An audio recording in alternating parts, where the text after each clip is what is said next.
Hey everybody, ronarray here, and I hope your league is going pretty good. So in this video, I wanted to showcase a pretty unusual experiment. I'm going to create one Divine Worth Monk build, which is going to clear all the content like tier 15s, and I'm going to showcase how you can buy items in current economy, explain why I'm buying them, how the tree should look like, and all of that together. Hope it will be pretty interesting and can help you out while upgrading your items as well. Let's go!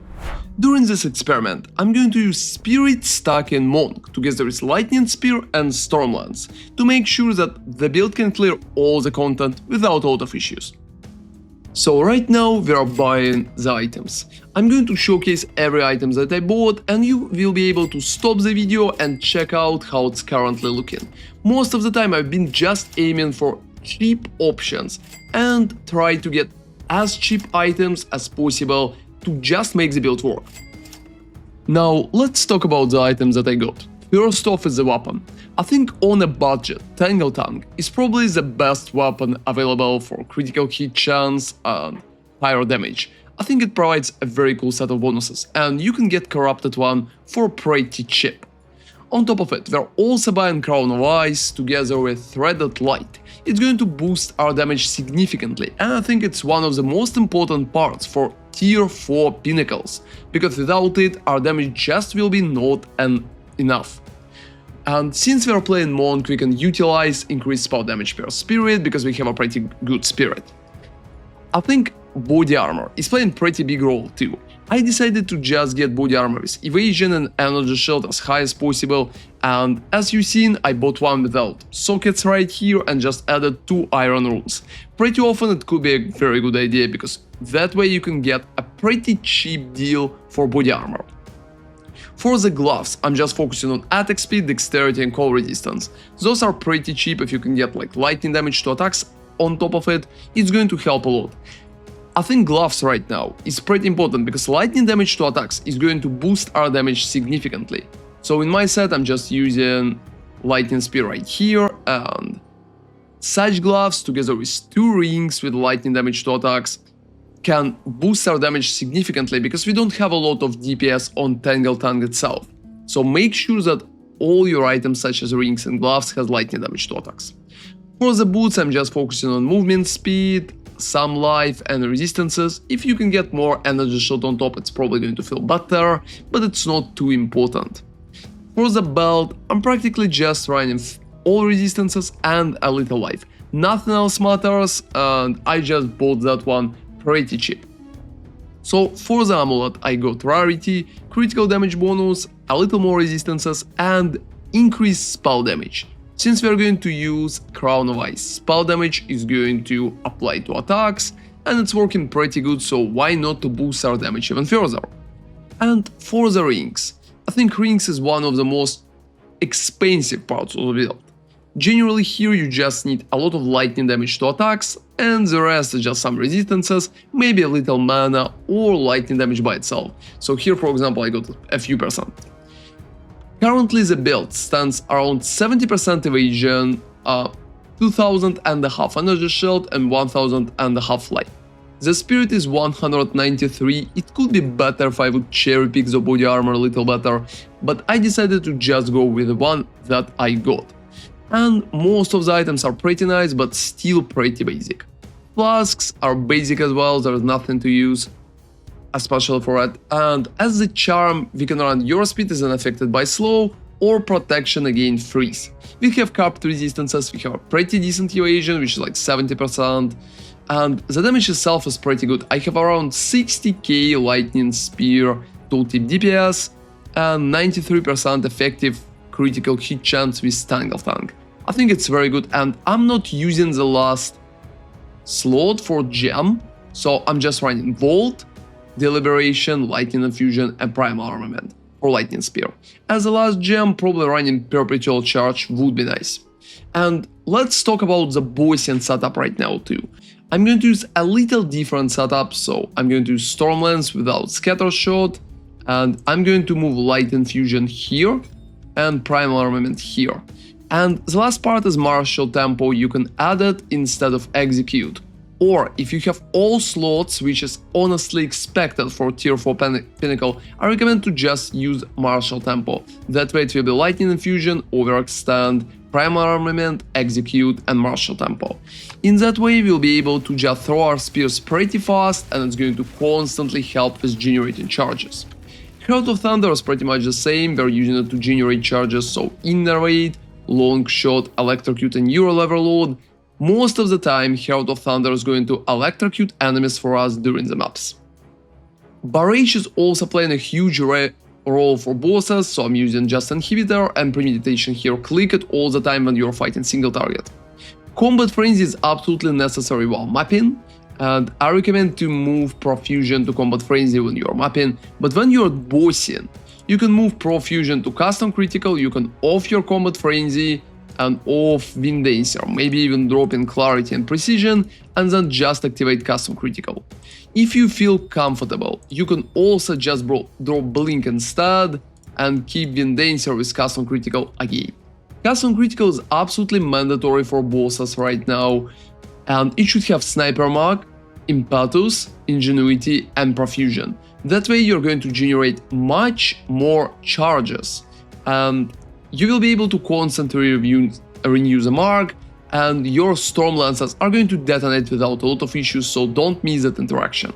For Wind Dancer, I'm running Maim, Blind and Pin support, because that way Wind Dancer helping us significantly to survive when we are getting crowded by enemies. And that's the setup that I've been using during all that run. I think it's working pretty good, and if you will have a little more bonuses for Lightning Spear, and you will have +1 option, you can just run Perpetual Charge in there. Or if you feel like your attack speed is a little too slow, you can also try Martial Tempo. But most of the parts of that video I just filmed without the last support jump. And I'm still standing at 60k approximately, which is very nice. For the general stats, I think 60 mana recovery is kinda enough. You can also click the flask to fix it out. And capped resistances are pretty good. Make sure that you also have chaos resistance, at least like 15-20% would be nice, but if you can go higher like 40 or 50, it will be even better. You can pick the last ring with chaos resistance and it could help you a lot. So now let's talk about R3 and the jewels that I've been buying. For the jewels, I'm just aiming to get spell damage, critical damage bonus and elemental damage. Most of them are pretty easy to find and they should cost from 5 to 10 exalted approximately. There is no defensive stats, but if you have a little higher budget, I would probably recommend to roll 20% of energy shield on them to make sure that your survivability is better. And for the 3, for the Ascendancy, which is going for Lead Me Through Grace, Thunder My Enemies, I'm the Thunder and Initial Rage. Unbound Avatar, in my opinion, is still one of the best options for single target, and it could help you with damage while mapping too. But if you're interested in having more survivability, you can use Meditate instead. But I don't really feel like it's too necessary, and I'm just using Unbound Avatar on that tab. So here we're just taking all the crits, we're taking all possible evasion and energy shield bonuses, taking all crit right here. I'm still using Eternal Youth because that way it's much easier to recover energy shield with a flask click, so I think it's worth it. Since we are using Crown of the Ice, Spellblade can provide a lot of additional damage and pretty nice as well. We are going up using more jewels, as you can see with spell damage, crit chance and elemental, and taking Patient Barrier for a lot of energy shield, together with Ingenuity to boost our stats. Going down there, we're taking Wild Storm, Stuck Through, and I think Bestial Skin is a very cool passive right here for hybrid body armor. It provides a very good evasion bonus for body armor when you have around 1000 evasion rating, and it's pretty nice by itself. I'm also taking Coming Calamity because we are using Herald of Thunder pretty consistently, and all Spear Nodes right here because those are providing pretty decent amount of damage. Going to the left, I'm also using Catalysis for additional elemental damage with attacks and protection against physical. If you decide that you just want more damage for bosses, you can drop Bestial Skin, because you're not going to dodge a lot at the Uber Pinnacle fight anyway. and take Maiming Strike instead, or for example Killer Instinct. You can also invest into critical damage bonus. While fighting the boss I pretty much did the same, so I dropped Bestial Skin, and I invested a little more into critical damage bonus and took some attack damage nodes as well. It helped a lot to just gun Zashed down faster. So when you're fighting something like Zashed, I would say the big problem here is that we need to dodge a little, but we still can do enough damage to kill him without bothering too heavily. Just make sure that you're constantly throwing your spear, that you are reusing the barrage, and that your cast on critical is generating charges just fine. Your critical hit chance is very high, so you will reuse the mark constantly on cooldown, and the fight itself shouldn't be too hard, and you will be able to kill it like faster or sooner. Even tier 4 shouldn't be a big issue for that build. I'm also showcasing my items over there to make sure that I actually fought the boss exactly with the items that I bought at the start of the video. So it should work pretty nice. And most of the items, as you can see, been very cheap. Talking about mapping, the clear is just amazing. Like any lightning spear build, we're pretty much hitting everything on the screen without a lot of issues, and the damage is enough to just one-shot all monsters around, including rares. The only downside, in my opinion, that on a very low budget, the character is not tanky enough, because we just have 2000.5 shield. Even with evasion, it not really feels that amazing. So, talking about improvements, I would probably try to improve energy shield as fast as possible. It's mostly rolling more energy shield on boots, more energy shield on gloves, and probably even more energy shield on the body armor. Those will be the first set of steps. You can also roll a little more energy shield on your amulet, like percentage, and flat energy shield as well. Even if you will lose a little damage or resistances that you can just relocate to the rings, I think it will be worth it in the long run.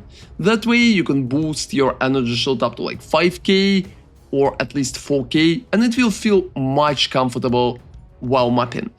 Even like that build still clears without a lot of issues, but if you will get hit by something big, or if you're going to encounter some particular damage to yourself, the character can die, and in that case, I would recommend to just focus on defenses and build defenses going from there, because damage is perfectly enough, even for Pinnacle boss, and we can kill everything without a lot of issues.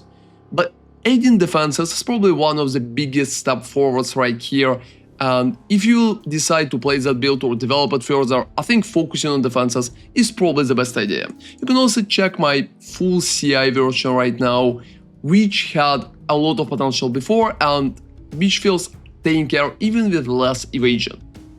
So I think generally that experiment been very successful. It's obvious that we can clear maps, but I've been also able to clear even tier 4 Pinnacle on a very low budget, which feels absolutely amazing.